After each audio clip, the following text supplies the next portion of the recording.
পবিত্র কোরআন অবমাননা করায় অপূর্ব পাল নামের এক শিক্ষার্থীকে বিশ্ববিদ্যালয় থেকে স্থায়ীভাবে বহিষ্কার করেছে নর্থ সাউথ বিশ্ববিদ্যালয় কর্তৃপক্ষ। এ ঘটনায় বিশ্ববিদ্যালয় প্রশাসন তার বিরুদ্ধে মামলা করবে বলেও সিদ্ধান্ত নিয়েছে। রোববার দুপুরে বিশ্ববিদ্যালয় শৃঙ্খলা কমিটির এক জরুরি বৈঠকে সিদ্ধান্ত নেওয়া হয়।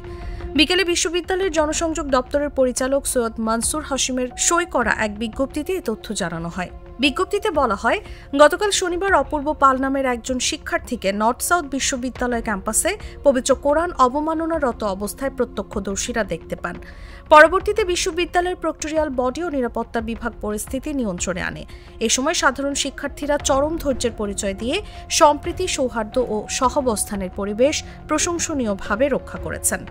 এতে আরও বলা হয়, এই ঘটনায় অভিযুক্ত শিক্ষার্থীকে বিশ্ববিদ্যালয় থেকে স্থায়ীভাবে বহিষ্কারের সিদ্ধান্ত নিয়েছে নর্থ সাউথ বিশ্ববিদ্যালয় শৃঙ্খলা কমিটি। ইতোমধ্যে পুলিশ অভিযুক্ত শিক্ষার্থীকে গ্রেফতারও করেছে। এছাড়া এই ঘটনায় বিশ্ববিদ্যালয় প্রশাসন মামলা করবে বলে সিদ্ধান্ত নেওয়া হয়েছে।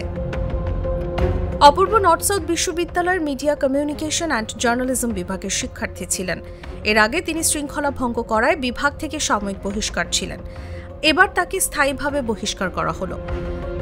মিডিয়া, কমিউনিকেশন অ্যান্ড জার্নালিজম বিভাগের একজন শিক্ষক জানান, অপূর্ব পাল নামের ওই শিক্ষার্থী প্রথমে নর্থ সাউথ বিশ্ববিদ্যালয়ের কম্পিউটার সায়েন্স অ্যান্ড ইঞ্জিনিয়ারিং বিভাগে ভর্তি হয়েছিল। পরে সেখানে সে অনিয়মিত হয়ে পড়ে। এরপর অপূর্ব জার্নালিজম বিভাগে শিফট করে। এখানেও সে অনিয়মিত হয়ে পড়ে। তার মধ্যে নানা ধরনের বিকৃতি মানসিকতার লক্ষণ দেখা যায়। এজন্য তাকে সাময়িক বহিষ্কারও করা হয়েছিল। সে ক্লাসেও অনিয়মিত ও তার আচরণ স্বাভাবিক ছিল না।